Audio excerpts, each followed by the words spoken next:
नमस्कार, जय हिंद, वंदे मातरम। प्यारे बच्चों, आज के इस सेशन में आपका स्वागत है। आज हम करने वाले हैं लोअर पीसीएस का मॉक टेस्ट 1, जिसमें आपको 90 प्रश्न मिलेंगे। सिर्फ डीआई पर आधारित प्रश्न नहीं होंगे, करंट अफेयर्स और अन्य सभी विषयों के प्रश्न आपको मिलने वाले हैं। तो वीडियो को लाइक कर लीजिएगा, चैनल पर नया है चैनल को सब्सक्राइब कर लीजिएगा और वीडियो में अंत तक बने रहिएगा। ये मॉक टेस्ट सिर्फ लोअर पीसीएस के लिए महत्वपूर्ण नहीं है, बल्कि ये आपका हाई कोर्ट आरओ के लिए भी मॉक टेस्ट महत्वपूर्ण है, क्योंकि वहाँ पर भी आपका सिलेबस लगभग सेम ही है। बस एग्ज़ाम पैटर्न अलग है, प्रश्नों की संख्या निश्चित नहीं है, इतना ही अंतर है। तो जिनको हाई कोर्ट का पेपर देना है वो भी इस क्लास को अटेंड कर सकते हैं और वीडियो में अंत तक बने रह सकते हैं। वीडियो को लाइक कर लीजिएगा, चैनल पर नया है चैनल को सब्सक्राइब कर लीजिएगा, क्योंकि प्रश्न यहीं से आएगा। आप पढ़ते रहेंगे आप मेरे साथ तो आपको यकीन आएगा। रही बात आज के इस सेशन की पीडीएफ की, तो स्क्रीन पर दिख रहे व्हाट्सएप नंबर पर मैसेज कर सकते हैं। वहां पर आपको पूरी जानकारी दे दी जाएगी किस प्रकार से आप हमारे साथ जुड़ सकते हैं और हमारी पीडीएफ्स को प्राप्त कर सकते हैं। बहुत ही सुव्यवस्थित ढंग से हम आपको कंटेंट उपलब्ध कराएंगे, वन लाइनर्स, थ्योरीज, और ये सभी आपको पीडीएफ प्रिंटेबल फॉर्म में मिलेंगी। तो चलिए शुरू करते हैं आज का ये बेहतरीन सेशन। शुरुआत करेंगे भारत के इतिहास एवं भारतीय राष्ट्रीय आंदोलन से, जहां से 5 प्रश्न आने हैं लोअर पीसीएस में। पहला प्रश्न है आपका कि सिंधु घाटी सभ्यता के निम्नलिखित में से किस स्थल से गोदीवाड़ा के पुरातात्विक साक्ष्य प्राप्त हुए हैं? आप सभी इससे परिचित हैं। बी ऑप्शन आपका सही है, लोथल। लोथल गुजरात राज्य में भोगवा नदी के तट पर स्थित एक प्रमुख हड़प्पा कालीन बंदरगाह नगर था। यहाँ से पक्की ईंटों से बना एक विशाल गोदीबाड़ा यानी कि डाक यार्ड मिला है, जो विश्व के सबसे प्राचीन ज्ञात गोदीबाड़ों में से एक है। इस स्थल की खोज 1954 में प्रसिद्ध भारतीय पुरातत्वविद एस.आर. राव द्वारा की गई थी। अगला प्रश्न है आपका कि बौद्ध संगीतियों के संदर्भ में निम्नलिखित कथनों पर विचार कीजिए। 2 बिंदु दिए गए हैं, उनमें से कौन से सही हैं, ये आपसे पूछा गया है। पहला बिंदु है कि प्रथम बौद्ध संगीति का आयोजन अजातशत्रु के शासनकाल में राजगृह में किया गया था। दूसरा बिंदु है कि तृतीय बौद्ध संगीति का आयोजन सम्राट अशोक के शासनकाल में पाटलिपुत्र में हुआ था, जिसकी अध्यक्षता मोगलीपुत्र तिस्स ने की थी। तो सही उत्तर है आपका ये दोनों बिंदु आपके सही हैं। प्रथम बौद्ध संगीति 483 ईसा पूर्व में राजगृह की सप्तपर्णी गुफा में अजातशत्रु यानी कि हर्यक वंश के काल में हुई थी। इसके अध्यक्ष महाकश्यप थे। तृतीय बौद्ध संगीति 250 ईसा पूर्व में पाटलिपुत्र में सम्राट अशोक मौर्य वंश के काल में आयोजित की गई थी। इसकी अध्यक्षता मोगलीपुत्र तिस्स ने की थी। इस संगीति में अभिधम्म पिटक का संकलन किया गया था। अगला प्रश्न है आपका कि दिल्ली सल्तनत के किस शासक ने मूल्य नियंत्रण प्रणाली या बाजार नियंत्रण नीति को कड़ाई से लागू किया था? बहुत ही आसान उत्तर है, आप सभी इससे परिचित हैं। अलाउद्दीन खिलजी ने। अलाउद्दीन खिलजी ने एक विशाल स्थायी सेना के रखरखाव के लिए बाजार नियंत्रण प्रणाली या मूल्य नियंत्रण नीति को लागू किया था। उसने इस व्यवस्था को सुचारू रूप से चलाने के लिए दीवान ए रियासत नामक एक नए विभाग की स्थापना की थी। प्रत्येक बाजार का एक अधीक्षक नियुक्त किया गया, जिसे सहना ए मंडी कहा जाता था। अगला प्रश्न है आपका कि 1857 के विद्रोह के प्रमुख केंद्रों और उनके भारतीय नेताओं का सही मिलान कौन सा नहीं है? तो आपसे पूछा गया है सही मिलान कौन सा नहीं है। कानपुर नाना साहब, इलाहाबाद कुंवर सिंह, झांसी रानी लक्ष्मीबाई, लखनऊ बेगम हजरत महल। तो सही उत्तर है आपका इलाहाबाद से कुंवर सिंह नहीं थे। इलाहाबाद से लियाकत अली थे। कुंवर सिंह ने बिहार के जगदीशपुर से विद्रोह का सफल नेतृत्व किया था। लखनऊ से बेगम हजरत महल है। अगला प्रश्न है आपका कि स्वदेशी आंदोलन 1905 के संदर्भ में निम्नलिखित कथनों पर विचार करें। पहला बिंदु है कि यह आंदोलन लॉर्ड कर्जन द्वारा बंगाल विभाजन के निर्णय के विरोध में प्रारंभ किया गया था। क्या यह सही है?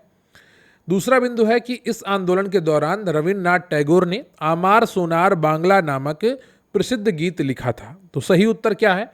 ये दोनों बिंदु आपके सही हैं। लॉर्ड कर्जन ने 20 जुलाई 1905 को बंगाल विभाजन की घोषणा की थी, जिसके विरोध में 7 अगस्त 1905 को कलकत्ता के टाउन हॉल में स्वदेशी आंदोलन की औपचारिक घोषणा की गई।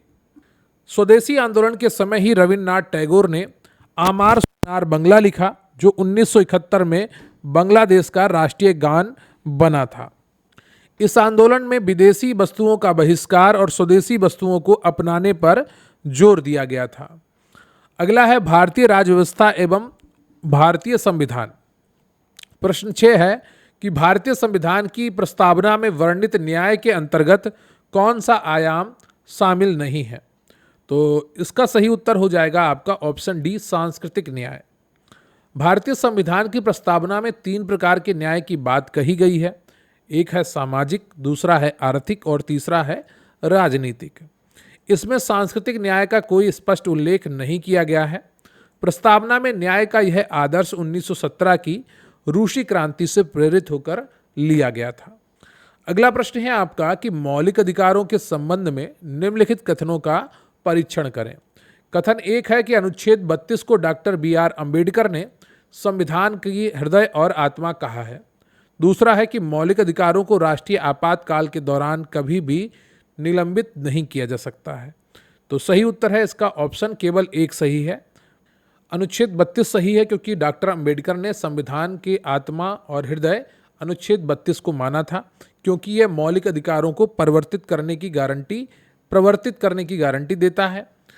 दूसरा कथन गलत है क्योंकि राष्ट्रीय आपातकाल अनुच्छेद 352 के दौरान अनुच्छेद 20 और 21 को छोड़कर अन्य मौलिक अधिकारों को निलंबित किया जा सकता है।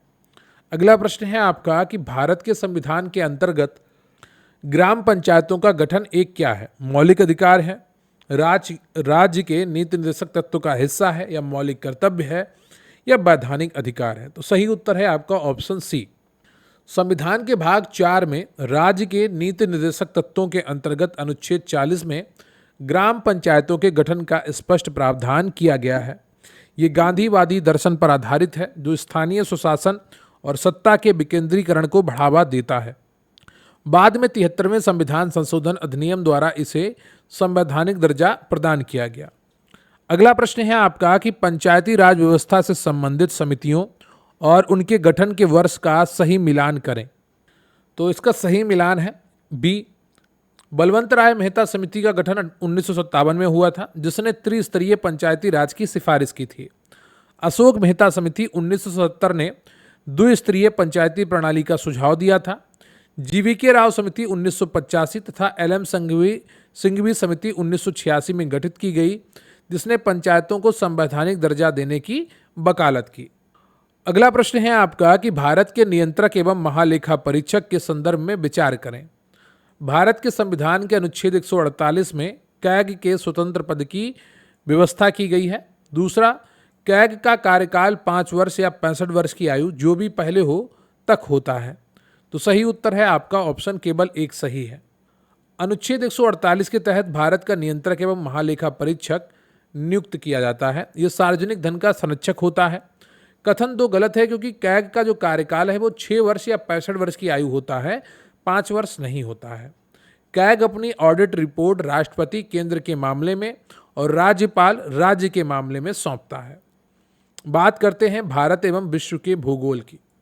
भारत की निम्नलिखित नदियों में से किसे दक्षिण गंगा के नाम से जाना जाता है? तो सही उत्तर है आपका यहाँ पर गोदावरी। गोदावरी प्रायद्वीपीय भारत की सबसे लंबी नदी है। इसकी लंबाई 1465 किलोमीटर है। इसके विशाल आकार, विस्तार और पवित्रता के कारण इसे दक्षिण गंगा या वृद्ध गंगा कहा जाता है। कावेरी नदी को दक्षिण भारत की गंगा कहा जाता है। दोनों में अक्सर भ्रम होता है, इसलिए यह ध्यान रखना आवश्यक है। अगला प्रश्न है आपका कि भारतीय मानसून के संदर्भ में निम्नलिखित कथनों पर विचार कीजिए।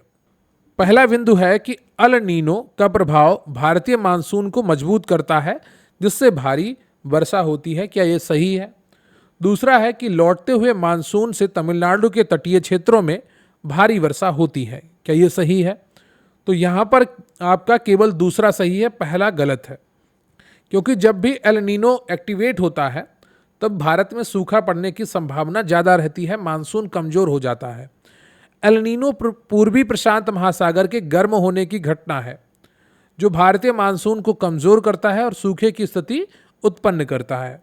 उत्तर पूर्वी मानसून या लौटता हुआ मानसून बंगाल की खाड़ी से नमी ग्रहण करता है और शीत ऋतु अक्टूबर दिसंबर में कोरोमंडल तट यानी कि तमिलनाडु पर भारी वर्षा करता है।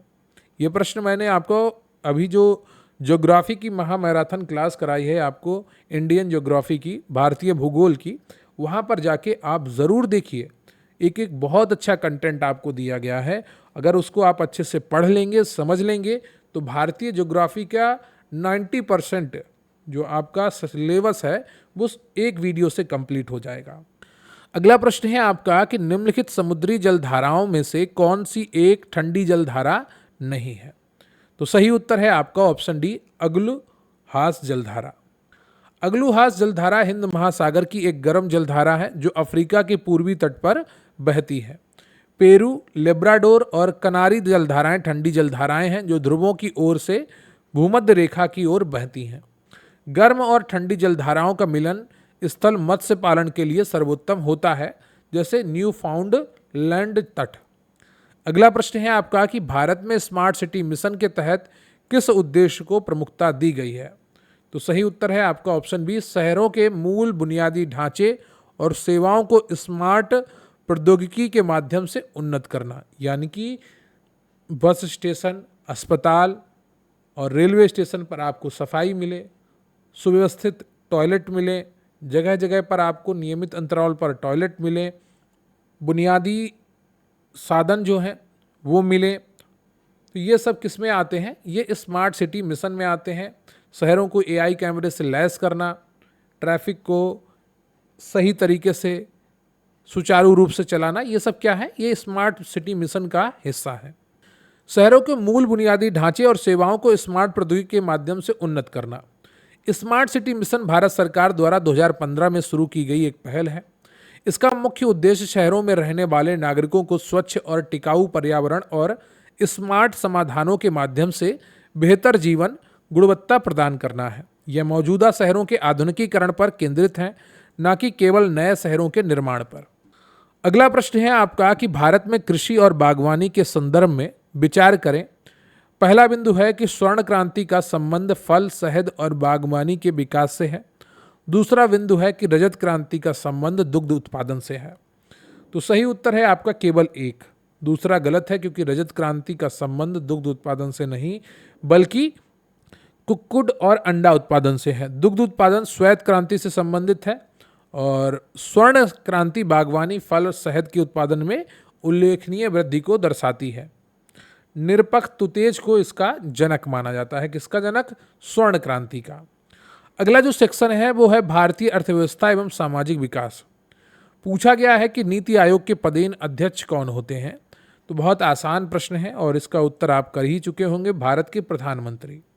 नीति आयोग का फुल फॉर्म भी याद रखिए, national institution for transforming India. स्थापना होती है 1 जनवरी 2015 को योजना आयोग के स्थान पर। भारत के प्रधानमंत्री इस थिंक टैंक के पदेन अध्यक्ष होते हैं और यह सहकारी संघवाद के सिद्धांत पर कार्य करती है। अगला प्रश्न है आपका कि सतत विकास लक्ष्यों के संदर्भ में निम्नलिखित कथनों पर विचार करें।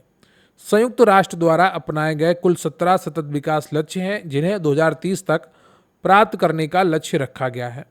SDG 1 भुखमरी की समाप्ति से संबंधित है। तो सही उत्तर है आपका केवल एक सही है। SDG 1 गरीबी को पूर्ण समाप्ति से की बात करता है, ना कि भुखमरी की। भुखमरी की समाप्ति के लिए SDG 2 है। अगला प्रश्न है आपका कि भारतीय रिजर्व बैंक द्वारा उपयोग किए जाने वाले मौद्रिक नीति उपकरण रेपो दर का क्या अर्थ है?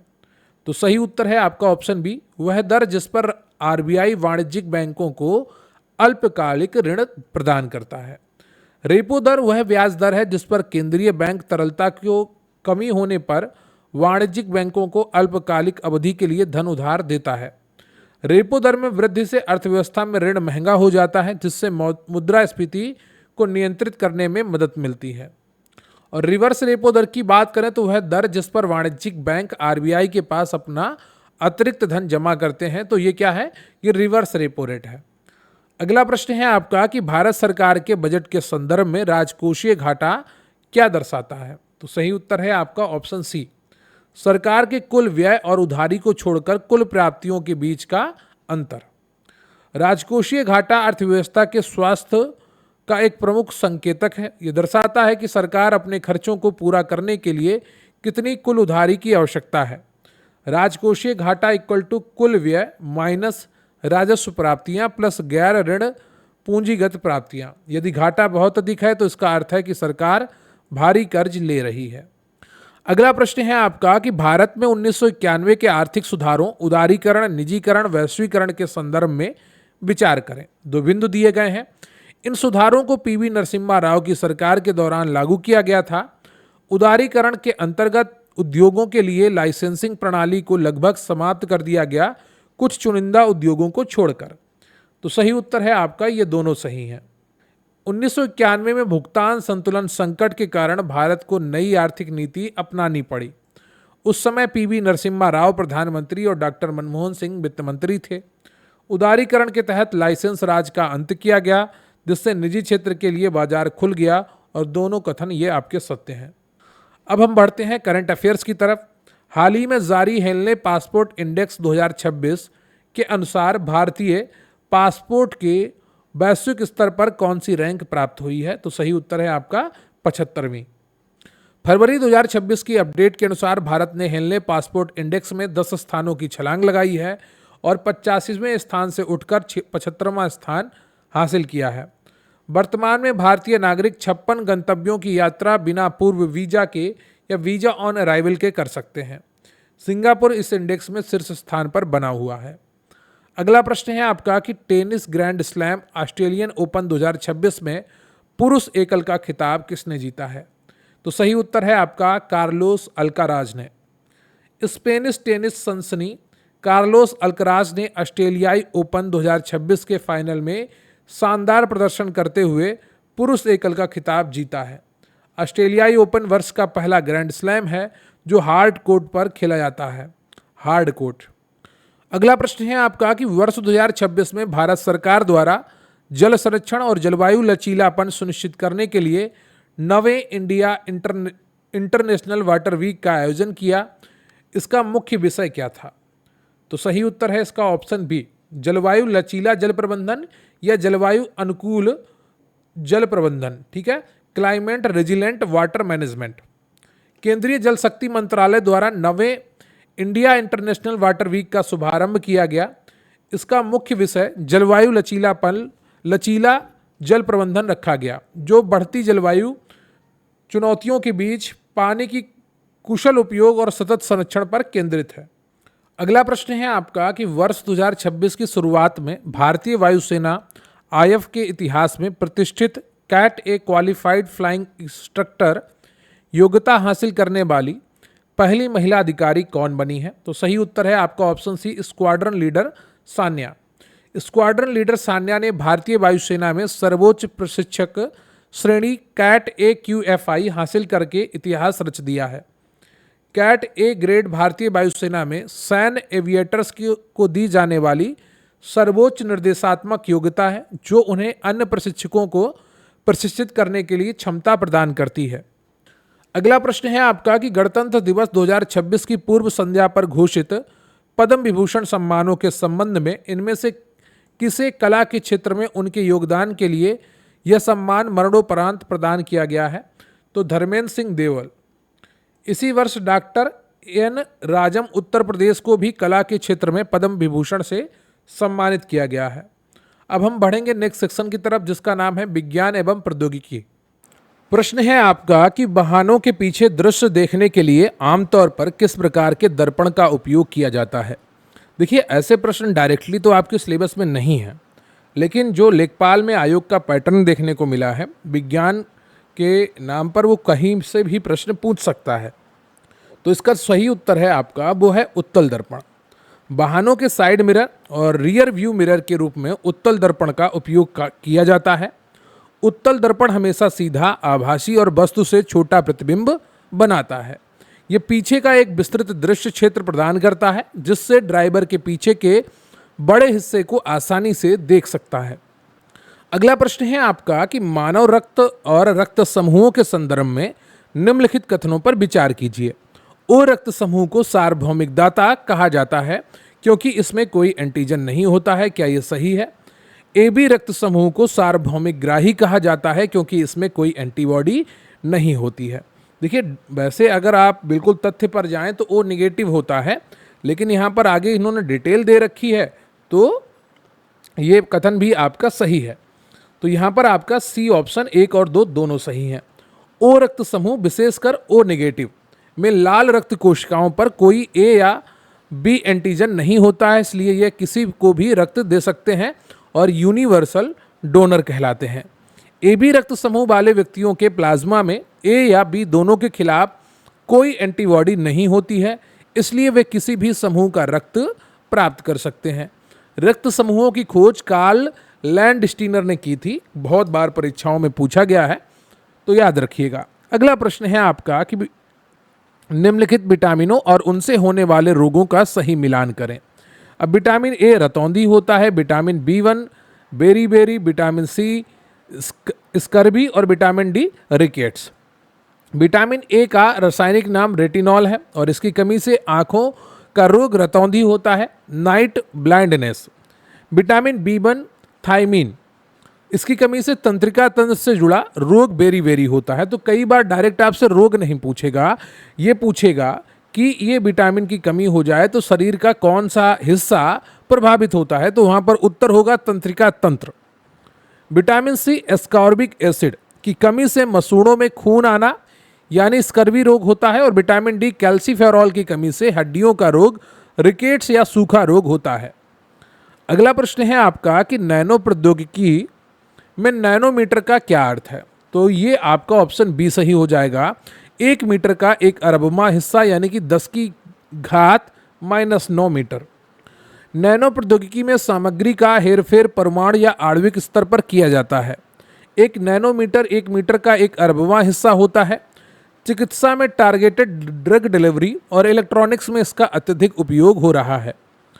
अगला प्रश्न है आपका कि भारत के रक्षा प्रौद्योगिकी और मिसाइल कार्यक्रम के संदर्भ में विचार करें। ब्रह्मोस एक सुपरसोनिक क्रूज मिसाइल है जिसे भारत और रूस ने मिलकर विकसित किया है। अग्नि 5 एक सतह से हवा में मार करने वाली सामरिक मिसाइल है, तो इसका सही उत्तर है आपका केवल एक सही है। अग्नि 5 एक सतह से सतह पर मार करने वाली अंतर महाद्वीपीय बैलिस्टिक मिसाइल है यानी कि ICBM है, जिसकी मारक क्षमता 5000 किलोमीटर से अधिक है। अगला प्रश्न है आपका कि इसरो का सूर्य का अध्ययन करने वाला पहला भारतीय अंतरिक्ष मिशन कौन सा है, तो आदित्य L1 है। बहुत आसान प्रश्न है आपके लिए, लेखपाल में अभी पूछा गया था। इसे पृथ्वी से लगभग 1.5 मिलियन किलोमीटर दूर लंग्रेज पॉइंट L1 पर रखा गया था। यहां से बिना किसी ग्रहण के सूर्य का लगातार अध्ययन किया जा सकता है। अगला प्रश्न है आपका कि जैव प्रौद्योगिकी बायोटेक्नोलॉजी के क्षेत्र में CRISPR Cas9 तकनीकी का प्राथमिक उपयोग क्या है, तो जीन संपादन में है। किसमें है? जीन संपादन में। इसका एक क्रांतिकारी आनुवांशिक कैंची यानी कि जेनेटिक सीजर्स कहते हैं इसको, जिसका उपनाम जीनोम में अत्यधिक सटीकता से बदलाव संपादन करने के लिए किया जाता है।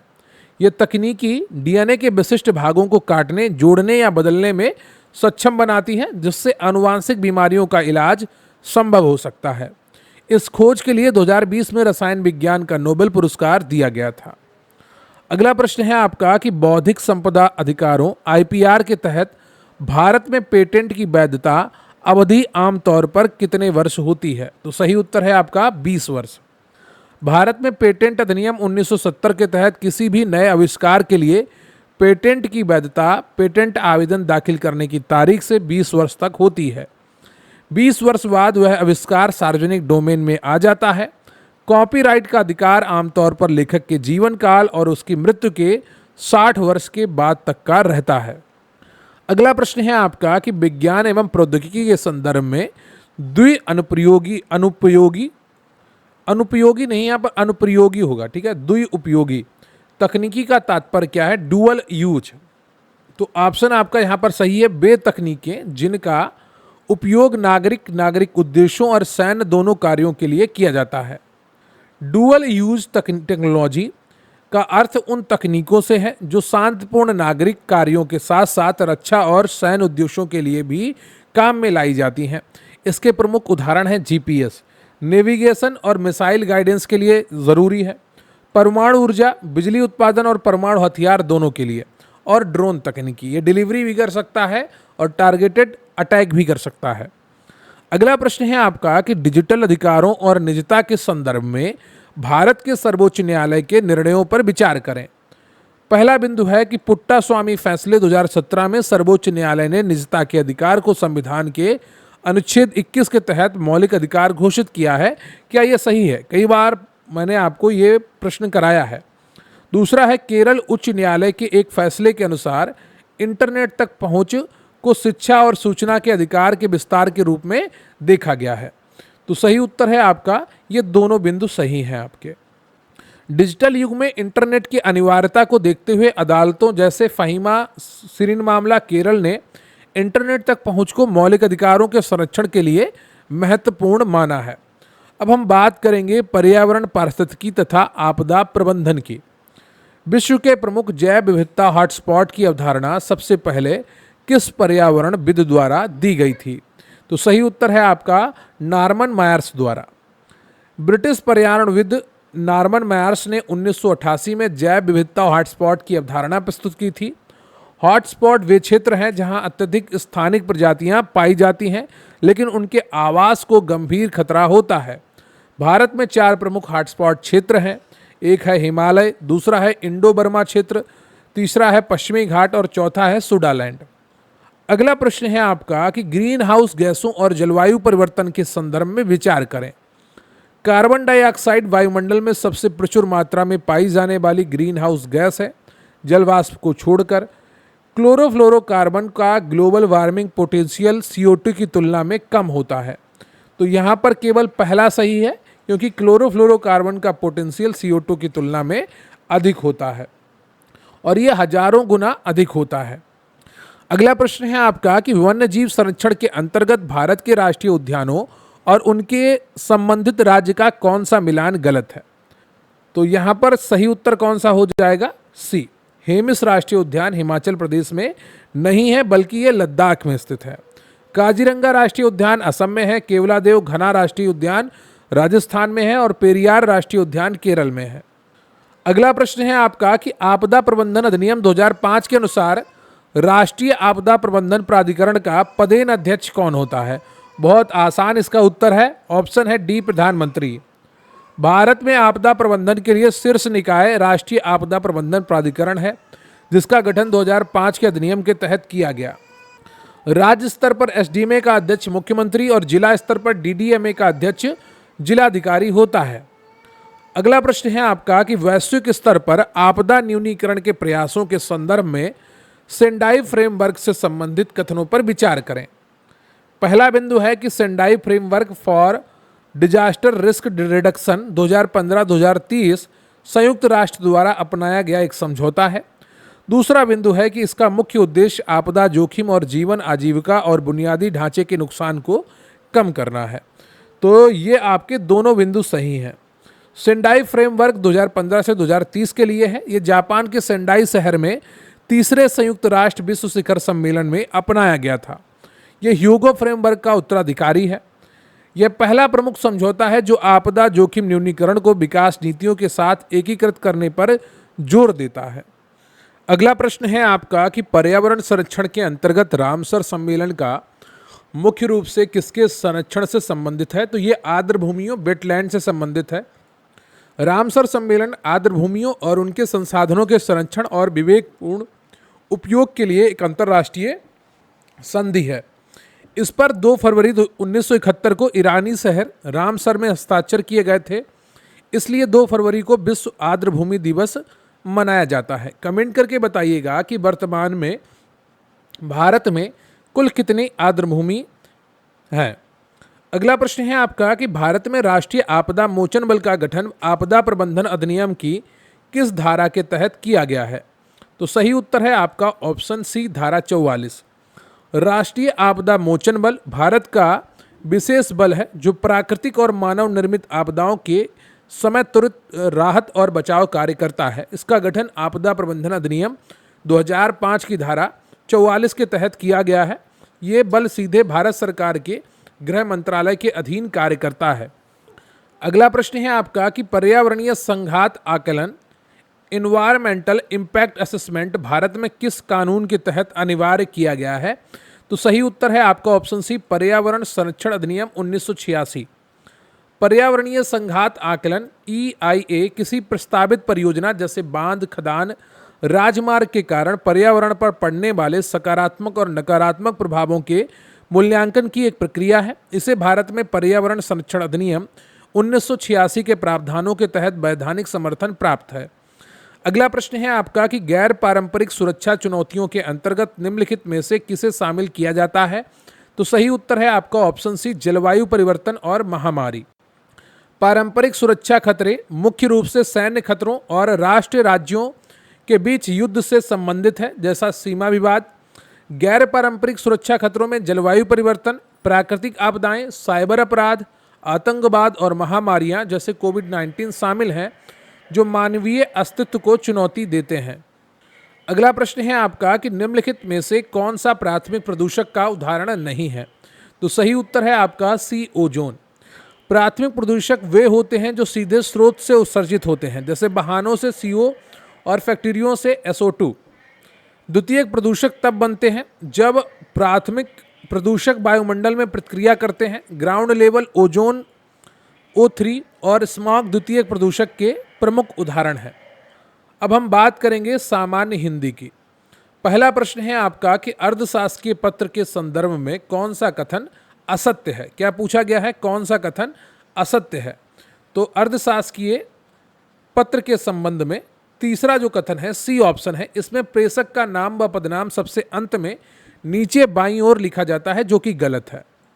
बाकी जो 3 बिंदु सही हैं उनकी बात कर लेते हैं। यह पत्र सरकारी अधिकारियों के मध्य व्यक्तिगत स्तर पर विचारों के आदान प्रदान हेतु लिखा जाता है, बिल्कुल सही है।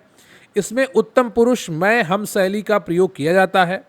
इसका उद्देश्य किसी लंबित मामले की ओर व्यक्तिगत ध्यान आकृष्ट करना होता है, ये भी सही है। कथन सी गलत है, क्योंकि अर्धशासकीय पत्र में प्रेषक का नाम, पदनाम और हस्ताक्षर पत्र के अंत में दाईं ओर भवदीय या आपका सद्भावी लिखकर किया जाता है। प्राप्तकर्ता का नाम व पता सबसे नीचे बाईं ओर लिखा जाता है। ये पत्र व्यक्तिगत शैली और मित्रवत भाषा में लिखा जाता है। अगला प्रश्न है आपका कि हिंदी वर्णमाला में शा, सा, सा और हा किस प्रकार के व्यंजन कहलाते हैं? तो 3 प्रकार के शा होते हैं, एक मूर्धन्य होता है, एक दंत होता है और एक तालव्य होता है।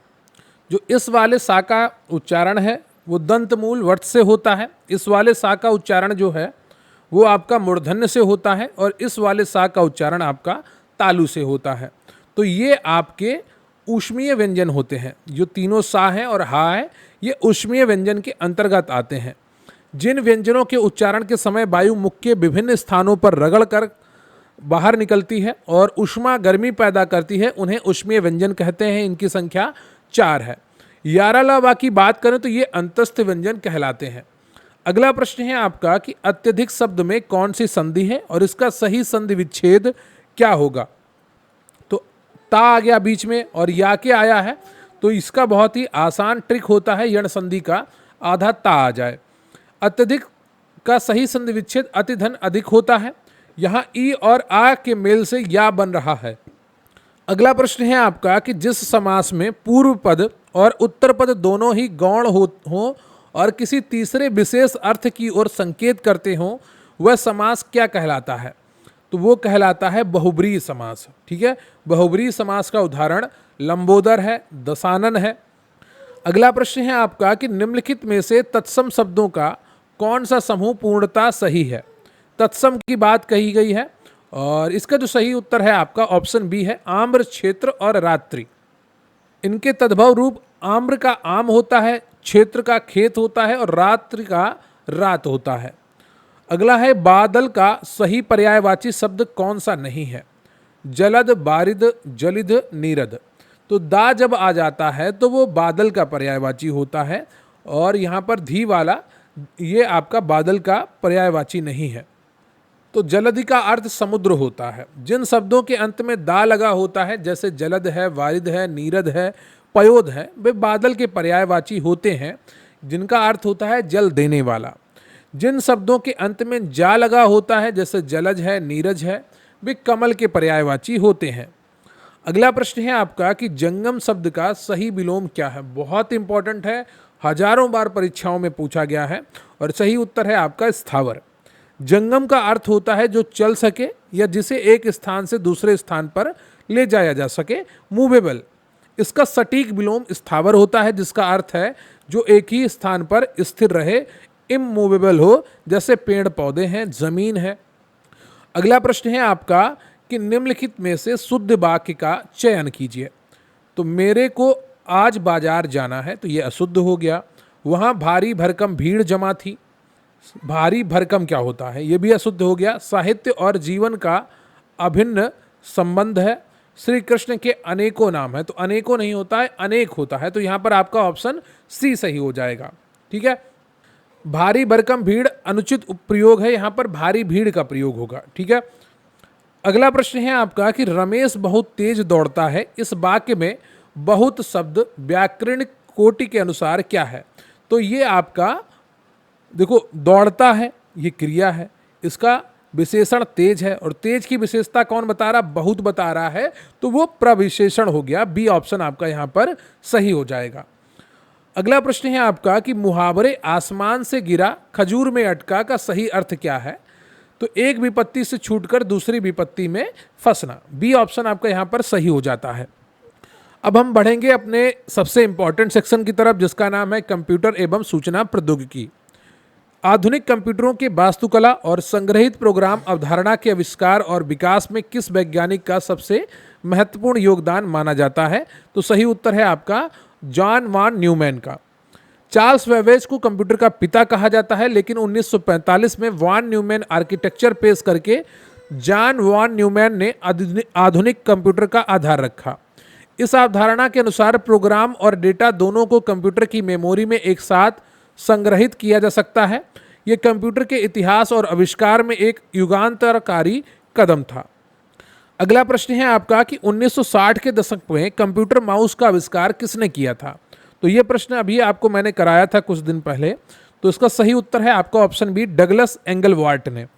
कंप्यूटर माउस का आविष्कार स्टैनफोर्ड रिसर्च इंस्टीट्यूट में डगलस एंगलवार्ट ने किया। पहला माउस लकड़ी का बना था। क्रिस्टोफर लैथम सोल्स ने क्यूआरटी कीबोर्ड का आविष्कार किया था। माउस एक महत्वपूर्ण पॉइंटिंग इनपुट डिवाइस है। अगला प्रश्न है आपका कि निम्नलिखित में से कौन सा एक सिस्टम सॉफ्टवेयर का उदाहरण है। माइक्रोसॉफ्ट वर्ड क्या है, ये तो एप्लीकेशन सॉफ्टवेयर है। वीएलसी मीडिया प्लेयर क्या है, ये एप्लीकेशन सॉफ्टवेयर है। गूगल क्रोम क्या है, एक ब्राउजर है, और ये भी एप्लीकेशन सॉफ्टवेयर का उदाहरण है। सही उत्तर है आपका बी, विंडोज 11। विंडोज 11 क्या है, सिस्टम सॉफ्टवेयर है, जिस पर एप्लीकेशन सॉफ्टवेयर चलते हैं। हार्डवेयर और एप्लीकेशन सॉफ्टवेयर के बीच में संबंध स्थापित करता है कौन, सिस्टम सॉफ्टवेयर। विंडोज हैं, लिनक्स हैं, एंड्रॉयड है, ये सब क्या है, सिस्टम सॉफ्टवेयर के उदाहरण है।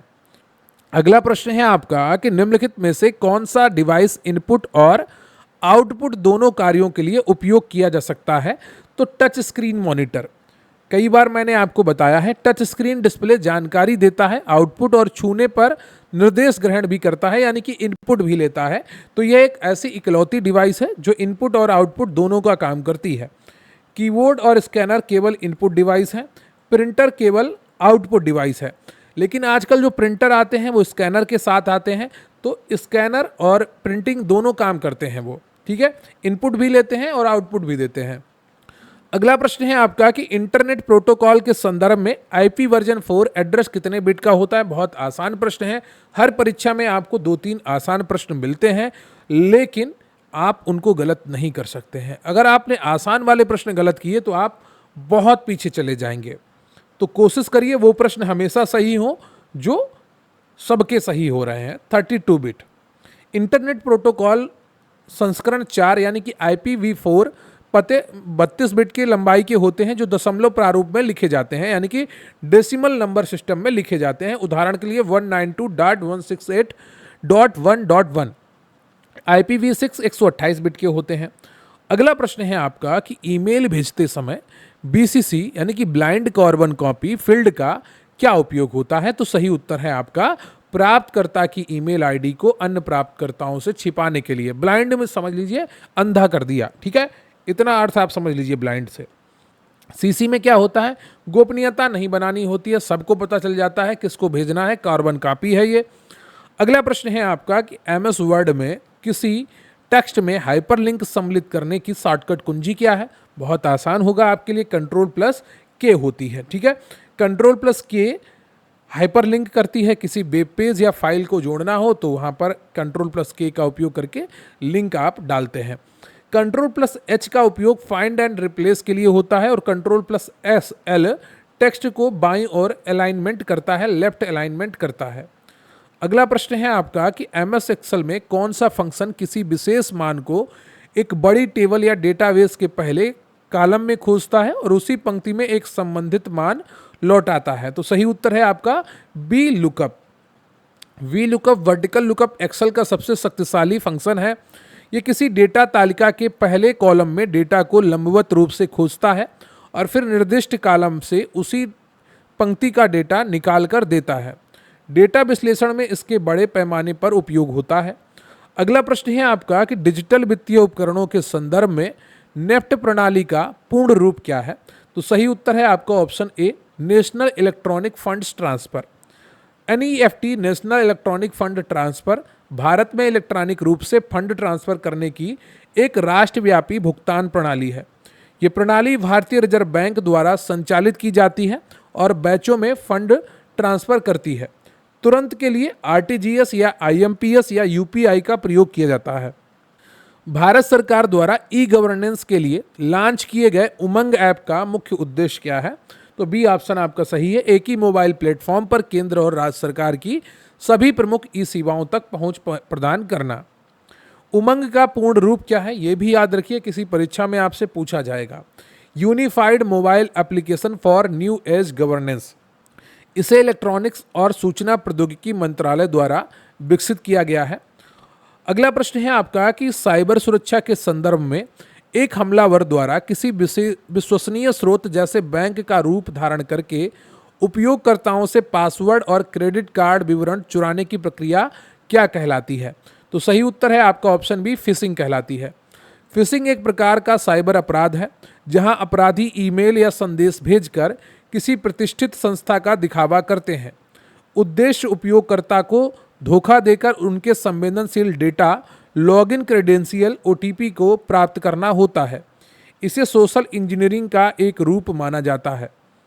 अगला प्रश्न है आपका कि क्लाउड कंप्यूटिंग मॉडल में सॉफ्टवेयर एज ए सर्विस का प्रमुख उदाहरण निम्नलिखित में से कौन है? तो सही उत्तर है आपका option B, Google Docs, Gmail. SaaS software as a service cloud computing का एक रूप है जहां एप्लीकेशन को इंटरनेट के माध्यम से सेवा के रूप में वितरित किया जाता है। उपयोगकर्ता को सॉफ्टवेयर इंस्टॉल करने की आवश्यकता नहीं होती है। ये भविष्य के कौशल और आईटी इंफ्रास्ट्रक्चर का एक महत्वपूर्ण हिस्सा है। अगला प्रश्न है आपका कि बिग डेटा प्रोसेसिंग के संदर्भ में 3V अवधारणा में निम्नलिखित में से कौन सा शामिल नहीं है? तो सही उत्तर है आपका वल्नरेबिलिटी। देखिए, सबसे पहले 3V आए थे, बाद में इसमें 2 और जोड़े गए तो ये 5V बन गए। ठीक है, अगला प्रश्न है आपका कि आर्टिफिशियल इंटेलिजेंस एआई की उस शाखा को क्या कहा जाता है जो प्रणालियों को स्पष्ट रूप से प्रोग्राम किए बिना डेटा से स्वचालित रूप से सीखने और अनुभव से सुधार करने की क्षमता प्रदान करती है? तो सही उत्तर है आपका machine learning. Machine learning AI का उपसमुच्चय है। यह कंप्यूटर को स्पष्ट रूप से प्रोग्राम किए बिना ऐतिहासिक डेटा से पैटर्न पहचानने और भविष्यवाणी करने में सक्षम बनाता है। अगला प्रश्न है आपका कि डीप लर्निंग के संदर्भ में विचार करें। यह मशीन लर्निंग की एक उपशाखा है जो मानव मस्तिष्क के न्यूरॉन्स की संरचना से प्रेरित है। इसका उपयोग मुख्य रूप से छवि पहचान और वाक् पहचान में किया जाता है। तो यहाँ पर सही उत्तर है आपका ऑप्शन सी, 1 और 2 दोनों। डीप लर्निंग जटिल आर्टिफिशियल न्यूरल नेटवर्क का उपयोग करता है जिसमें कई लेयर्स होती हैं, इसलिए इसे डीप कहा जाता है। यह असंरचित डेटा जैसे चित्र, ऑडियो को प्रोसेस करने में अत्यधिक कुशल है। चेहरे की पहचान, फेस आईडी और सेल्फ ड्राइविंग कारों में डीप लर्निंग का प्रमुख उपयोग होता है। आजकल तो मेडिकल साइंस में एआई और डीप लर्निंग का इतना ज़्यादा प्रयोग है कि आपका चेहरा देखकर एआई बता देगी कि आपका बीपी कितना है, आपके अंदर कौन कौन सी बीमारियों की संभावना है। अब बढ़ेंगे हम सबसे इंपॉर्टेंट सेक्शन जिसका नाम है यूपीजी के और ये सेक्शन इतना इम्पॉर्टेंट है कि यहाँ से ही तय होगा कि आप परीक्षा पास करेंगे या फेल कर हो जाएंगे, क्योंकि 20 नंबर का सेक्शन है। 20 में अगर आप 15 से 20 के बीच में स्कोर नहीं कर पाते हैं, 18 से 20 के बीच में स्कोर नहीं कर पाते हैं, तो बहुत मुश्किल हो जाएगी। 1857 के प्रथम स्वतंत्रता संग्राम के दौरान उत्तर प्रदेश के किस ऐतिहासिक स्थान से बेगम हजरत महल ने अंग्रेजों के खिलाफ विद्रोह का नेतृत्व किया था? आप सभी इससे रट्टा मार चुके होंगे, मुझे उम्मीद है। सी ऑप्शन आपका सही है, लखनऊ। हर परीक्षा में ऐसे आपको रिपीटेड कुछ प्रश्न मिलते हैं। बेगम हजरत महल अवध के नवाब वाजिद अली शाह की पत्नी थी। उन्होंने लखनऊ में 1857 के विद्रोह का नेतृत्व किया और अपने नाबालिग बेटे बिरजिस कादिर को नवाब घोषित किया। बाद में कॉलिन कैंपबेल ने लखनऊ पर वापस अधिकार कर लिया। अगला प्रश्न है आपका कि उत्तर प्रदेश के प्रमुख लोक नृत्यों, गीतों और उनके संबंधित क्षेत्रों का सही मिलान करें। तो चरकुला ब्रज क्षेत्र है, कजरी आपका पूर्वांचल मिर्जापुर बनारस क्षेत्र है, आला बुंदेलखंड है और कर्मा सोनभद्र है। ठीक है, तो ये आपका सही मिलान है। और जो आला है ये वीर रस प्रधान लोकगीत है। अगला प्रश्न है आपका कि उत्तर प्रदेश की भौगोलिक सीमा के संदर्भ में विचार करें। उत्तर प्रदेश अपनी सीमा अधिकतम 8 राज्यों और एक केंद्र शासित प्रदेश दिल्ली के साथ साझा करता है। उत्तर प्रदेश की सबसे लंबी सीमा मध्य प्रदेश के साथ और सबसे छोटी सीमा हिमाचल प्रदेश के साथ लगती है। तो ये सभी बिंदु आपके सही हैं। ठीक है, दिल्ली के साथ यूपी के 3 जिले सीमा साझा करते हैं, कमेंट बॉक्स में बताइएगा। उत्तराखंड, हिमाचल प्रदेश, हरियाणा, राजस्थान, मध्य प्रदेश, छत्तीसगढ़, झारखंड और बिहार। इसके साथ ही यह नेपाल के साथ अंतर्राष्ट्रीय सीमा भी बनाता है। अगला प्रश्न है आपका कि उत्तर प्रदेश के भाबर और तराई क्षेत्र के संबंध में कौन सी मिट्टी जलवायु गन्ने और धान की खेती के लिए सर्वाधिक उपयुक्त मानी जाती है? तो सही उत्तर है आपका तराई क्षेत्र की नमी युक्त और उपजाऊ जलोढ़ मिट्टी। तराई क्षेत्र भाबर के दक्षिण में स्थित एक दलदली और नम क्षेत्र है जहां नदियां पुनः धरातल पर प्रकट होती हैं। इस क्षेत्र की मिट्टी महीन जलोढ़ होती है और इसमें नमी अधिक होती है, जो जल सघन फसलों जैसे गन्ना, धान और जूट के लिए बेहतरीन है। भाबर क्षेत्र कृषि के लिए अनुपयुक्त है क्योंकि वहां नदियां पत्थरों के नीचे विलुप्त हो जाती हैं और मिट्टी में ज़्यादातर स्थानों पर आपको पत्थर ही देखने को मिलते हैं। अगला प्रश्न है आपका कि उत्तर प्रदेश में किस जिले को यूरेनियम के एकमात्र सीमित भंडार के लिए जाना जाता है? तो ललितपुर को। ठीक है, ललितपुर जिला एकमात्र ऐसा जिला है जहां यूरेनियम और तांबे के निक्षेप पाए जाते हैं। सोनभद्र कोयला, सिंगरौली और चूना पत्थर के लिए प्रसिद्ध है। अगला प्रश्न है आपका कि उत्तर प्रदेश सरकार की एक जिला एक उत्पाद योजना के अंतर्गत उत्पादों का सही मिलान करें। तो अलीगढ़ ताले और हार्डवेयर, कन्नौज इत्र, भदोई कालीन, मेरठ खेल का सामान। बहुत आसान उत्तर था आपके लिए। यहाँ पर ओपी योजना 2018 में शुरू हुई थी। अगला प्रश्न है आपका कि उत्तर प्रदेश में द्विसदनात्मक विधानमंडल है। वर्तमान में उत्तर प्रदेश विधान परिषद में कुल सदस्यों की संख्या कितनी है? तो सही उत्तर है आपका 100। 403 विधानसभा सदस्य चुने जाते हैं, 80 लोकसभा सीटें हैं। कमेंट बॉक्स में बताइएगा यूपी की राज्यसभा सीटें कितनी हैं। अगला प्रश्न है आपका कि जनगणना 2011 के अनुसार उत्तर प्रदेश की जनसांख्यिकी के संबंध में विचार करें। उत्तर प्रदेश का औसत लिंगानुपात 912 है प्रति 1000 पुरुषों पर। दूसरा है गौतम बुद्ध नगर जिले की साक्षरता दर राज्य में सर्वाधिक है। तो यहाँ पर ये दोनों आपके कथन सही हैं। जनगणना 2011 के अनुसार यूपी का लिंगानुपात 912 है, राष्ट्रीय औसत 943 है, शिशु लिंगानुपात 902 है। गौतम बुद्ध नगर की कुल साक्षरता दर सबसे अधिक 80.1% है, जबकि सबसे कम साक्षरता वाला जिला श्रावस्ती है 46.7%। अगला प्रश्न है आपका कि उत्तर प्रदेश की किस जनजाति द्वारा दीपावली को शोक के पर्व के रूप में मनाया जाता है? तो सही उत्तर है आपका थारू। थारू जनजाति मुख्य रूप से उत्तर प्रदेश के तराई क्षेत्र गोरखपुर, लखीमपुर खीरी आदि में पाई जाती है। वे स्वयं को किरात वंश का मानते हैं और दीपावली के दिन अपने पूर्वजों को याद करते हुए इसे शोक पर्व के रूप में मनाते हैं। इनमें बदला विवाह प्रथा प्रचलित है। अगला प्रश्न है आपका कि उत्तर प्रदेश के मेलों और उनके आयोजन स्थल का कौन सा युग्म गलत है? तो सही उत्तर है आपका ऑप्शन सी, शाकंभरी देवी मेला वाराणसी। शाकंभरी देवी मेला वाराणसी में नहीं बल्कि सहारनपुर में नवरात्र के समय आयोजित किया जाता है।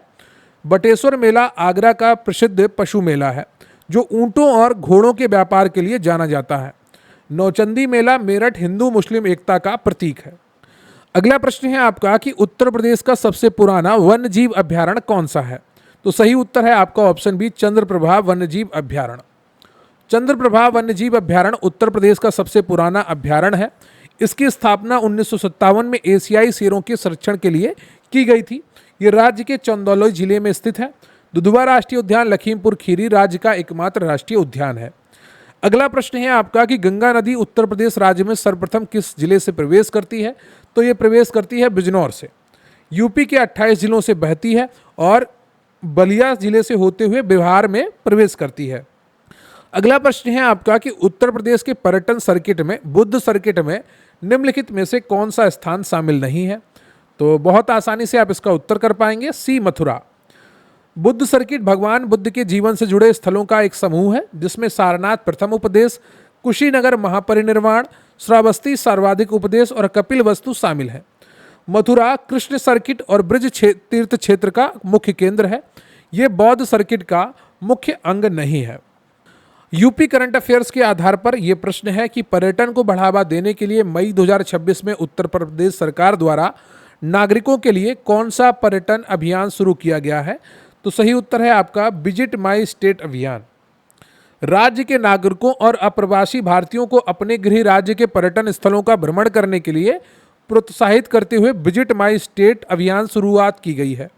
यह महाकुंभ की तैयारियों और राज्य की सांस्कृतिक विरासत को बढ़ावा देने के व्यापक प्रयास का हिस्सा है। अगला प्रश्न है आपका कि भारत सरकार द्वारा घोषित पद्म पुरस्कार 2026 में उत्तर प्रदेश की किस प्रख्यात हस्ती को कला के क्षेत्र में उनके उत्कृष्ट योगदान के लिए पद्म विभूषण से सम्मानित किया गया है? तो सही उत्तर है आपका सुश्री एन राजम। सुप्रसिद्ध हिंदुस्तानी शास्त्रीय वायलिन वादक सुश्री एन राजम, जो काशी हिंदू विश्वविद्यालय से गहराई से जुड़ी रही हैं और यूपी का प्रतिनिधित्व करती हैं, को 2026 में कला के क्षेत्र में देश के दूसरे सर्वोच्च नागरिक सम्मान पद्म विभूषण से नवाजा गया है।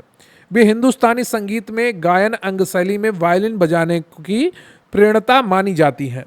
अगला प्रश्न है आपका कि उत्तर प्रदेश का कौन सा शहर नॉलेज पार्क और आईटी उद्योगों के प्रमुख केंद्र के रूप में विकसित किया गया है? तो सही उत्तर है आपका ग्रेटर नोएडा।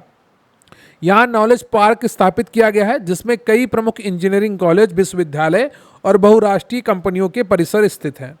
कानपुर को उत्तर भारत का मैनचेस्टर चमड़ा और कपड़ा उद्योग के लिए कहा जाता था। अगला प्रश्न है आपका कि उत्तर प्रदेश के एक्सप्रेसवे नेटवर्क के संदर्भ में विचार करें। पूर्वांचल एक्सप्रेसवे लखनऊ को गाजीपुर से जोड़ता है। गंगा एक्सप्रेसवे मेरठ को प्रयागराज से जोड़ता है और ये राज्य का सबसे लंबा एक्सप्रेसवे है। तो ये इसका उद्घाटन हो चुका है गंगा एक्सप्रेसवे का, और ये दोनों कथन आपके सही हैं। ठीक है, 594 किलोमीटर लंबाई है गंगा एक्सप्रेसवे की और पूर्वांचल एक्सप्रेसवे की लंबाई 341 किलोमीटर है। लखनऊ के चांद सराय से शुरू होकर गाजीपुर पर समाप्त होता है। अगला प्रश्न है आपका कि प्रसिद्ध साहित्यकार मुंशी प्रेमचंद का जन्म उत्तर प्रदेश के किस जिले में हुआ था? तो इनका जन्म वाराणसी में हुआ था। उपन्यास सम्राट के नाम से प्रसिद्ध मुंशी प्रेमचंद मूल नाम धनपत राय श्रीवास्तव था। इनका जन्म 31 जुलाई 1880 को वाराणसी के पास लम्हई गांव में हुआ था।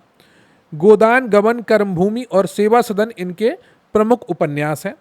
ऐतिहासिक स्थल फतेहपुर सीकरी का निर्माण किस मुगल सम्राट द्वारा करवाया गया था? तो सही उत्तर है आपका ऑप्शन बी, अकबर के द्वारा। फतेहपुर सीकरी आगरा के निकट का निर्माण मुगल सम्राट अकबर ने 1571 में अपनी नई राजधानी के रूप में करवाया था। यहीं पर प्रसिद्ध बुलंद दरवाजा, जामा मस्जिद और सूफी संत शेख सलीम चिश्ती की दरगाह स्थित है। यह यूनेस्को की विश्व धरोहर सूची में भी शामिल है। अगला प्रश्न है आपका कि उत्तर प्रदेश में स्थित प्रमुख अनुसंधान संस्थानों और उनके स्थान का सही मिलान करें। भारतीय गन्ना अनुसंधान संस्थान कहाँ पर है? ये लखनऊ में है। राष्ट्रीय शर्करा संस्थान कहाँ पर है? ये कानपुर में है। भारतीय पशु चिकित्सालय अनुसंधान संस्थान इज्जत नगर बरेली में है। और भारतीय हथकरघा तकनीकी संस्थान कहाँ है? ये वाराणसी में है। तो सही उत्तर हो जाएगा आपका ऑप्शन बी। ठीक है, तो ये आज आपका 90 प्रश्नों का यूपी लोअर पीसीएस का मॉक टेस्ट कंप्लीट होता है। देखिए, डीआई की प्रैक्टिस आपको स्वयं करनी है, वो मैं आपको इस स्क्रीन पर करवा भी नहीं पाऊंगा, उसके लिए डिजिटल बोर्ड की आवश्यकता होती है। तो वो प्रैक्टिस आप करते रहिए। बाकी 90 जो नंबर है आपकी, उसकी तैयारी मैं आपकी बहुत अच्छी करवा दूंगा। अगर आप नियमित हमारे साथ जुड़े रहे तो यकीन मानकर चलिए 90 में से 75 से 80 नंबर आपके कहीं नहीं जाएंगे। अगर पेपर सही आता है, कठिन आता है, तो फिर आपका काम 75 के नीचे भी काम चल जाएगा। अगर लेवल का पेपर आता है जिसकी तैयारी अक्सर आप लोग करते हैं, करने की कोशिश करते हैं, तो उसकी तैयारी मैं आपको करवाऊंगा और 90 में से 75 का स्कोर आप आसानी से कर पाएंगे। इस बार आप करंट अफेयर्स का बहुत अच्छा कंटेंट पाने वाले हैं हमारे साथ। वीडियो को लाइक कर लीजिएगा, चैनल पर नए हैं चैनल को सब्सक्राइब कर लीजिएगा, अपने दोस्तों के साथ शेयर करिएगा और कमेंट करके बताइएगा कि आज का ये मॉक टेस्ट आपको कैसा लगा। देखिए बहुत सारे प्रश्न हो सकता है आपको आसान लगे, क्योंकि अभी आप लेखपाल की तैयारी कर रहे थे तो उसका भी कंटेंट आपने पढ़ा है, तो आपके दिमाग में थोड़ा बहुत तो रिवीजन होगा ही। लेकिन अगर आप लगातार जुड़े रहेंगे तो प्रश्नों का स्तर भी बढ़ेगा। ये पहला मॉक टेस्ट था, फिर धीरे धीरे आपको हम प्रश्नों के स्तर के साथ अच्छे अच्छे और डीप प्रश्नों की तरफ ले जाएंगे और बहुत सारे ऐसे प्रश्न होंगे जो सीधे आपकी परीक्षा में पूछे जाएंगे। एक रिक्वेस्ट है आपसे, जब भी आप कमेंट सेक्शन में जाया करिए तो वीडियो को हाइप ज़रूर कर दिया करिए। वहाँ पर आप जब हाइप करते हैं तो हमें सहयोग मिलता है आपकी तरफ से। चैनल हमारा अभी बहुत बड़ा नहीं है, छोटा है, आपके सहयोग से ही बड़ा होगा और जितना आप सहयोग करेंगे उतना हमारे लिए अच्छा होगा। तो तैयारी करते रहिए, सकारात्मक रहिए। अगर आपको पीडीएफ चाहिए तो हमारे साथ जुड़ सकते हैं। सुव्यवस्थित नोट्स हम आपको प्रोवाइड करवाने वाले हैं। एनवायरनमेंट के अपडेटेड नोट्स तैयार हो गए हैं और लोअर पीसीएस के जो बैच है उसमें प्रोवाइड करवा दिए गए हैं। तो अगर आप भी हमारे साथ जुड़कर अच्छे से तैयारी करना चाहते हैं, सुव्यवस्थित नोट्स चाहते हैं, तो हमारे साथ जुड़िए और बहुत अच्छा कंटेंट आपको हम प्रोवाइड कराएंगे वन लाइनर फॉर्म में, पीवाईक्यूज, एमसीक्यूज और थ्योरी प्रिंटेबल नोट्स के फॉर्म में। तो जुड़ने के लिए स्क्रीन पर आपको व्हाट्सएप नंबर दिख रहा होगा, वहां पर मैसेज करके आप हमारे साथ जुड़ सकते हैं और सुव्यवस्थित नोट्स प्राप्त कर सकते हैं। तो चलिए आज के लिए बस इतना ही, मिलते हैं फिर किसी अन्य वीडियो में। तब तक के लिए जय हिंद, जय भारत।